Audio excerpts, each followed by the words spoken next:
इस महंगाई के जमाने में क्या आप एक इंटरनेशनल ट्रिप का सपना पूरा कर सकते हैं? अगर मैं आपको कहूँ कि आप 11 रुपए की फ्लाइट लेकर एक बेहतरीन जगह पे जा सकते हैं तो क्या आप यकीन करेंगे? जी हाँ, सिर्फ 11 रुपए में आप सपना कर सकते हैं अपना पूरा दिल्ली से वियतनाम इंटरनेशनल ट्रिप का। तो इस वीडियो में हम अपने वियतनाम जाने के एक्सपीरियंस के साथ देंगे आपको कुछ बेहतरीन मनी लेसन। और वीडियो के अंत में हम आपको बताएंगे कि सिर्फ 11 रुपए में आप अपनी टिकट कैसे बुक करके वियतनाम जा सकते हैं। स्वागत है आपका द मनी गेम्स के episode number 2 the 11 rupee flight ticket में।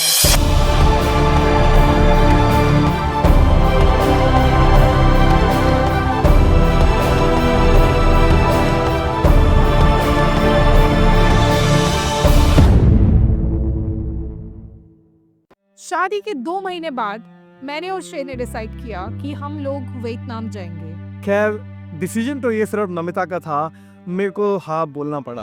वियतनाम साउथ ईस्ट एशिया का सेकंड मोस्ट विजिटेड डेस्टिनेशन है आफ्टर थाईलैंड। सो दिल्ली से फ्लाइट लेकर पहुंचे हम वियतनाम की कैपिटल हनोई। एक प्यारे से बुटीक होटल में चेक इन करने के बाद हम निकल गए सिटी को एक्सप्लोर करने के लिए। इन स्ट्रीट्स पर वॉक करना किसी थेरेपी से कम नहीं था। वॉक करते हुए पहुंचे हम ट्रेन स्ट्रीट पर जहाँ पे थी बहुत ही क्यूट वाइब। और यहाँ पे जाके एक इंटरेस्टिंग चीज हमें ये पता चली कि यहाँ पे जितने भी कैफेज है मेजरली सिर्फ 2 चीजें ऑफर करते हैं, बियर या coffee. That's right, Namita had her coffee, I had my beautiful beer.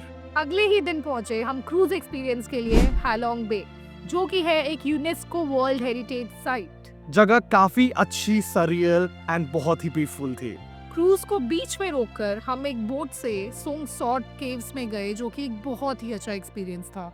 Guide भैया ने गाना गा के हमें किया बहुत ज्यादा एंटरटेन, पर इस क्रूज के खाने ने किया मुझे बड़ा डिसअपॉइंट। अगले दिन पहुंचे हम टरांग आन, जो कि है एक और यूनेस्को वर्ल्ड हेरिटेज साइट। और यहाँ पहुंचकर हमने जो बोटिंग एक्सपीरियंस करा वो बहुत ही ज्यादा माइंड ब्लोइंग था कि ऐसा लगा हम नेचर को गले लगा रहे हैं। इन यूनेस्को हेरिटेज साइट्स को मोनेटाइज करके वियतनाम हर साल टूरिज्म रेवेन्यू से 6,225 करोड़ रुपए जनरेट करता है। इस मौके पे देना चाहेंगे हम आपको money lesson number 1। Figure out ways on capitalising what you have and then maximise it. हम यहाँ पे वियतनाम से एक बहुत इंपॉर्टेंट लेसन सीख सकते हैं, वो है कि आप अपने एग्जिस्टिंग रिसोर्सेज को फिगर आउट करिए एंड फोकस करिए कि कैसे आप उन रिसोर्सेज को मोनेटाइज कर सकते हैं। हनोई में बहुत ही खूबसूरत जगहें थी और उसके अराउंड इंफ्रास्ट्रक्चर बनाकर उसको कैपिटलाइज करने का काम वहाँ के लोगों ने बखूबी किया। अक्सर हम लोग बहुत ज्यादा कंप्लेन करते रहते हैं कि हमारे पास ये रिसोर्सेज नहीं है, वो रिसोर्सेज नहीं है, बट हमें ये फोकस करना चाहिए कि हमारे पास क्या रिसोर्सेज हैं। Resources in terms of assets, it could be your laptop, it could be your internet, camera, mobile phone, anything. It could be your network, people you know, friends you know, who can get you connected to people wherein you can provide some services to these people.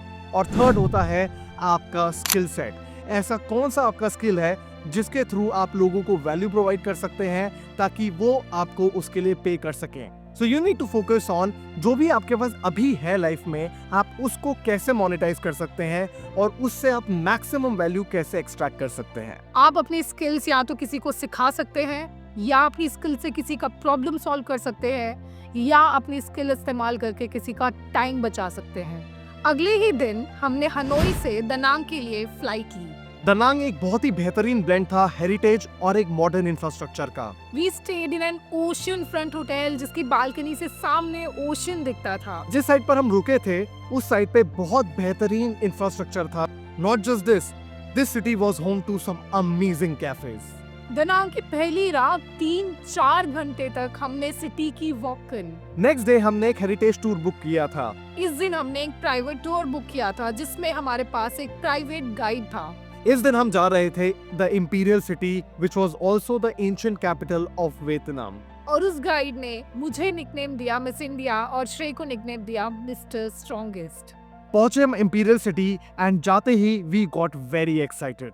This is the political, cultural and religious heart of Vietnam during the Nguyen dynasty from 1802 to 1945, the last royal dynasty of Vietnam. आपको एक interesting fact बताता हूँ the imperial city का। 1847 से 1883 को इस city को एक किंग ने रूल किया था जिनका नाम था टू डैक।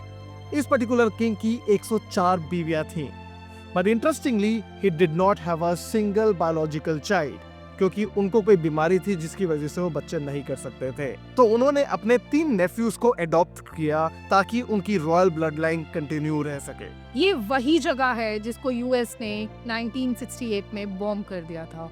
और इस दिन को जो स्पेशल बनाया था, वो स्पेशल बनाया था हमारे गाइड ने। हमारे गाइड ने इतनी खुशी खुशी हमें पूरी जगह घुमा रहा था that we really felt that he was overdoing things in a good way. वो हर चीज को हमें इतनी डिटेल में बता रहा था, इतनी खुशी खुशी हमारी छोटी छोटी प्रॉब्लम्स को सॉल्व कर रहा था। आई रिमेम्बर एक टाइम पे मेरे को बहुत ज्यादा प्यास लग रही थी एंड मैंने उसको मेंशन किया कि मुझे प्यास लग रही है। इन नेक्स्ट 10-15 मिनट्स पता नहीं वो कहाँ से पानी की बोतल ले आया था। In a way we felt that this person, although yes we were paying him for his job, but वो overdo कर रहा था and he was over delivering and वो ये सब कुछ बहुत खुशी खुशी कर रहा था। पूरे दिन के टूर के बाद होंग ने जब हमें अपने होटल पे ड्रॉप करा तो we paid him a tip of $500,000 VND. By the way, 1 rupee is equal to 300 VND. और इसी मौके पर हम आपको देना चाहते हैं money lesson number 2। Always deliver more than you promise. क्योंकि जब आप लाइफ में हमेशा अपने प्रॉमिस से ज्यादा डिलीवर करने की हैबिट में आते हैं तो आपको लाइफ में कुछ ऐसे लोग जरूर टकरा जाते हैं जो आपके साथ एक लॉन्ग टर्म पार्टनरशिप करना चाहेंगे। और मैं यहाँ पे आपको एक पर्सनल स्टोरी बताना चाहता हूँ of a guy named Saurabh. So Saurav runs a digital marketing agency and we got in touch in year 2022. 2022 में जब हमने साथ काम करना शुरू किया तो पहले 3 से 4 महीने तक I was not able to pay to him because ना हमारे पास उस बिजनेस से कैश फ्लो आ रहा था एंड ना ही सौरभ ने पर्टिकुलरली कुछ पैसे मुझसे डिमांड करे। He said that let me just figure out stuff for you first. जब वहाँ से रेवेन्यू आना शुरू करे आप मेरे को तब पे कर देना। आज ऑलमोस्ट 3 साल हो चुके हैं और आज भी हमारा business relationship is very much intact. हमेशा थोड़ा एक्स्ट्रा माइल जाने की कोशिश करो because when you will get into the habit of going extra mile you will eventually find people who will be ready to go that extra mile with you and for you. And मैं यहाँ पे आपको एक छोटी सी और story बताना चाहता हूँ of my friend who was in college. तो जब इसकी जॉब लगी इन 2022 he started working very hard for in that job and he was staying for long nights in that job. उसको जो काम नहीं भी बोला जा रहा था वो फिर भी करता था क्योंकि उसकी कॉलेज की परफॉर्मेंस थोड़ी खराब रही थी। तो जब उसको ये पर्टिकुलर जॉब मिली उसको काफ़ी टाइम बाद ये जॉब मिली थी। So he understood the importance of having a good job. तो जब वहाँ पे उस पर्टिकुलर जॉब में वो ओवर डिलीवर करने लगा एंड उसके मैनेजर ने ये नोटिस करना ऑब्वियसली शुरू किया। तो इनकी कंपनी में एक इंटरनेशनल ओपनिंग आई जिसमें what ever he was earning at that point of time इस इंटरनेशनल प्रोजेक्ट में अगर वो जाता तो उसको उसका ऑलमोस्ट 1.5 टाइम्स ज़्यादा मिलता। एंड द फर्स्ट नेम जो रेकमेंड हुआ वो मेरे दोस्त का नाम रेकमेंड हुआ था क्योंकि उसके मैनेजर ने उसका काम देख रखा था and he was very confident कि जो मेरा दोस्त है वो डिलीवर कर पाएगा। So that is how he got that international project only because he was over delivering in his job. अगले दिन हम पहुंचे सन वर्ल्ड बाना हिल। सन वर्ल्ड पहुंचकर मुझे ऐसा रियलाइज हुआ कि एक बार वियतनाम ने अपने सारे नेचुरल रिसोर्सेज को कैपिटलाइज करके मैक्सिमम यूटिलाइजेशन करके रेवेन्यू जनरेशन कर लिया, उसके बाद उन्होंने सोचा कि एक नया एसेट क्रिएट करते हैं। That's how Sun World was created. Sun World अपने आप में एक मैन मेड वंडर है जिसकी बैक स्टोरी ने हमें बहुत इंस्पायर कर दिया था। ये वही जगह है जहाँ पे गोल्डन ब्रिज है जो आपने इंस्टाग्राम पे जरूर देखा होगा। यहाँ की जो केबल कार है वो वर्ल्ड की longest single track cable car है जो आपको मात्र 20 मिनट में 13,000 फीट की ऊंचाई पर पहुंचा सकती है। इन मल्टीपल केबल कार्स के थ्रू हर घंटे में 6,500 पैसेंजर्स को नीचे से ऊपर ट्रैवल कराया जा सकता है। सन वर्ल्ड की वजह से दनांग का टूरिज्म 463% बढ़ गया है। हर साल दनांग में 86 लाख इंटरनेशनल टूरिस्ट आते हैं जिसमें से मिनिमम 60% लोग जो हैं वो डेफिनेटली बाना हिल्स में सन वर्ल्ड को विजिट करते हैं। इंटरेस्टिंग बात ये है कि 2018 में बनने के बावजूद ये ताजमहल, स्टैच्यू ऑफ लिबर्टी और एफिल टावर जैसे आइकन्स को विजिटर्स के मामले में टक्कर दे सकता है। यहाँ पर करने के लिए बहुत सारी चीजें थी, ये अपने आप में एक दुनिया है। बेस्ट पार्ट था यहाँ के खाने का buffet from every part of the world. इन्होंने एक फ्रेंच विलेज आर्किटेक्चर को भी अडॉप्ट किया है और आप जब इस एरिया में वॉक कर रहे होते हैं आपको ऐसा लगता है आप शायद यूरोप के ही किसी शहर में हैं। सन वर्ल्ड हर साल 300 से 350 करोड़ का रेवेन्यू जनरेट करता है। एंड नॉट टू फॉरगेट, इस एक इनिशिएटिव की वजह से इसने एक सिटी का जो फुटफॉल है वो इतना ज़्यादा बढ़ा दिया है कि यहाँ के जो होटल्स हैं, कैफेज हैं और लोकल्स हैं उनके लिए बहुत सारी अपॉर्चुनिटीज भी क्रिएट हुई हैं। इस मौके पे देना चाहेंगे हम आपको मनी लेसन नंबर 3। एक स्टेबल इनकम सोर्स होने के बाद आपको डेफिनेटली फोकस करना चाहिए अपने और एसेट्स क्रिएट करने पे। वियतनाम हर साल 6000 करोड़ रुपए से भी ज्यादा रेवेन्यू जनरेट करता था अपनी 3 डेस्टिनेशन से, बट इसके बावजूद उन्होंने एक्सपैंड करने का सोचा और सन वर्ल्ड में 10,000 करोड़ रुपए इन्वेस्ट किए। अगर आप कोई बिजनेस ओनर हैं तो आपको कॉन्स्टेंटली ये सोचते रहना चाहिए कि आप अपने ही बिजनेस के अराउंड कौन सा ऐसा एडिशनल प्रोडक्ट या सर्विस लॉन्च कर सकते हैं जिसकी वजह से आपका ओवरऑल बिजनेस रेवेन्यू इंक्रीज हो सके।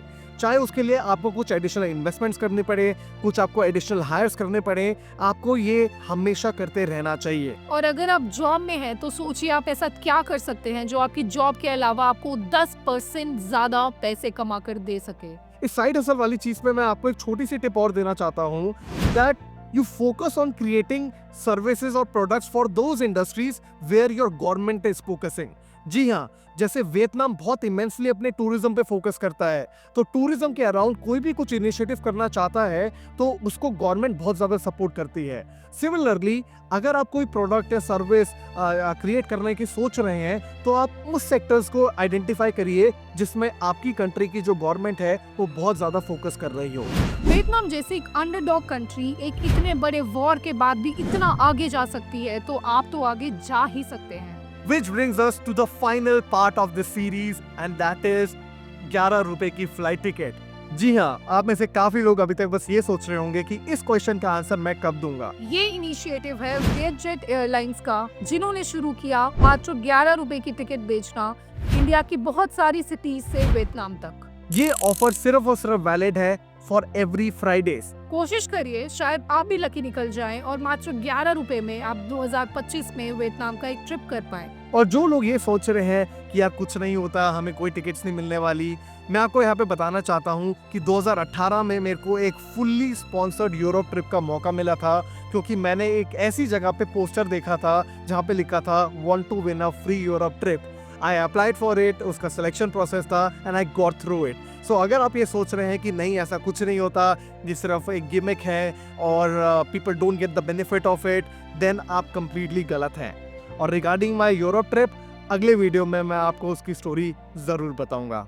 See you in the next video. Till then, stay money motivated.